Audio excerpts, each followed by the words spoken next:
So, living on purpose. Next segment. Today, believing God on purpose. Living on purpose, believing God on purpose. Golgotha is the place where Jesus was crucified. Golgotha means the place of the skull. Jesus is crucified.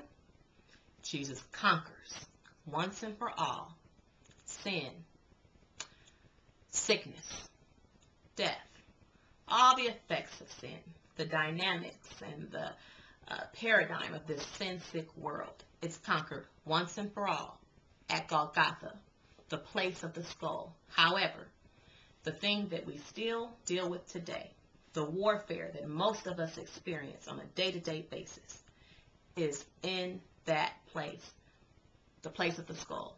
I'm talking about the battlefield of the mind. How ironic.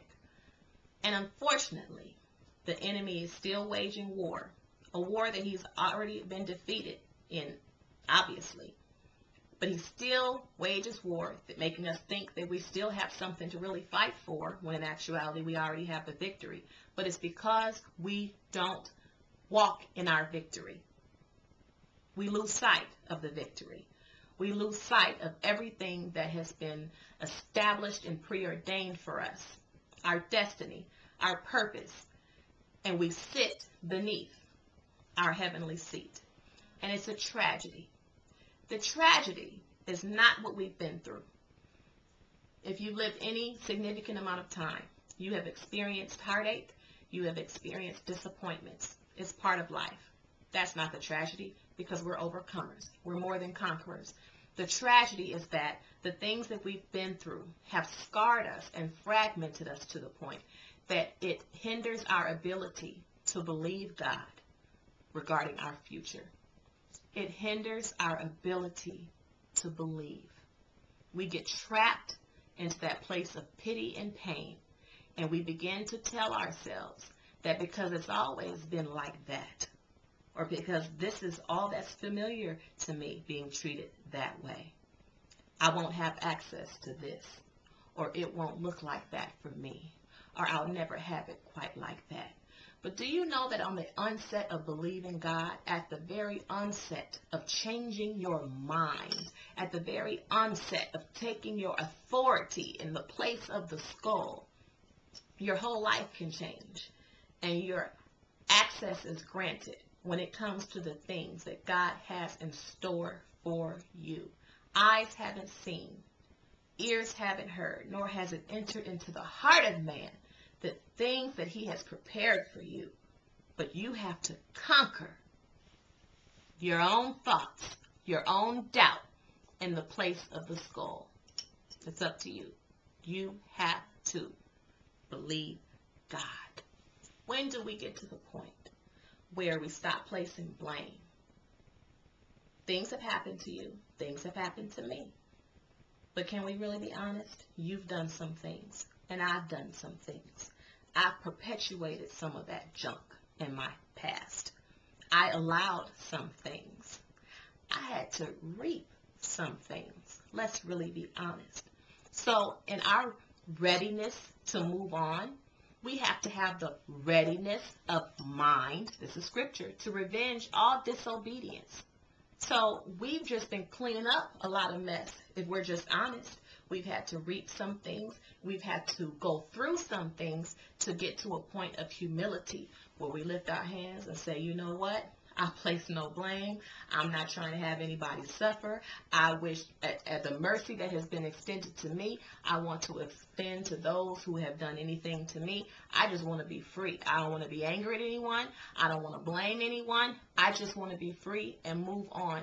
And the God love inside of me wants the same for the person that inflicted whatever on me. It's not about that anymore. It's about taking responsibility, forgiving yourself, forgiving others, and really being honest about why you've been through or why you go through what you go through.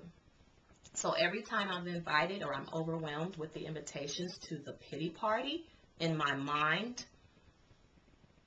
I have to put things back in perspective. I remember Paul, I'm trying to think, is it 2 Corinthians, I think 11th chapter. And Paul talks about, I've been beaten, I've been stoned, I've been shipwrecked.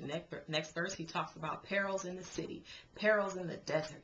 And he did all of this fighting a Christian fight. He did all of this, God against the enemy, good against evil. He was witnessing. He was trying to establish God's kingdom. He was being a vessel. He wasn't merely trying to clean up his stuff and deal with his stuff. So put things back in perspective. Sometimes you have to get out of the mirror and look out the window and say, there's more going on than just me. And this fight, this that I'm going through, it isn't just about me. It isn't just for me. It's for somebody else. You are going to overcome, and others are going to overcome because of the word of your testimony. Put it back in perspective. Each time you start that pity party, why do I have to go through this? Why did it have to be like that for me? Scratch it. Because in Hebrews, now I do always go back to Hebrews 12:4, you haven't resisted unto blood. I haven't fought agonizingly and in anguish against sin. So Jesus, he paid the ultimate sacrifice. It says no deceit was found in his lips. He never lied. He never cheated. He did absolutely nothing, yet he took the blame for everything. And we reap some of the things we've sown, and it's just a bit too much. The devil is a liar. Let's just be real. And let's get ready to just move on. Deal with your stuff. Get honest. Move on. That was then. This is now. Doesn't mean that your future has to look like your past. The wonderful and powerful thing about God is that he allows the two to be mutually exclusive. Not to say that the past doesn't have to have anything to do with the present, because he can even make the nitty-gritty ugly of the past work for your present and for your future. And that's the awesome thing about God.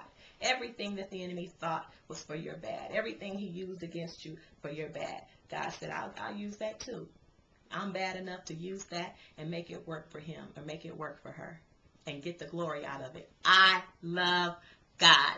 So I say, take advantage of this shift that's upon us in the spirit realm. This is the appointed time for some of us. And if you just grab hold of that mind of yours, if you'll just take the courage to believe God, I'm saying believe him. Everything he's shown you, he's enough God to do it. He says he watches over his word to perform it.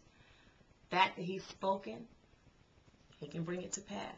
He's not an idle God. I'm saying he's not an idle, I-D-L-E. He's not an idle God. He doesn't waste time. He doesn't waste effort. Nothing that you've been through is a waste. So proceed. You can proceed with caution because you do need to acknowledge him. But do understand that caution and apprehension are two different things. Apprehension is merely a pretty word for fear, and God has not given you the spirit of fear, but of power, love, and a sound mind. So acknowledge him and make up your mind to believe him. Stop aborting your destiny and fainting in your mind every time you get some opposition. If you're on the right path and if you're doing what you're supposed to do, you're supposed to have some opposition. And that should make you walk or run that much harder. So stop aborting. Mission aborted. Oh, I'm on my way. I'm believing God. I'm on the move. Oh, that happened. That person said, no, they talked about me. Oh, they don't like me. Never mind. Mission aborted. Stop having all these abortions. Your purpose can't be aborted. My mentor told me this, Mother Ann, she said, the enemy can't take your purpose unless you lay on your back and open your legs. And it's the truth. It's tight, but it's right. So stop having all these abortions. Stop aborting your destiny and your purpose and all that. And do it once and for all. Get on the path. Walk it out. Keep it moving. Believe God. Only believe. Let him work out the details. If your doubt is the only thing between you and your breakthrough, shame on you and shame on me. We're doing this together.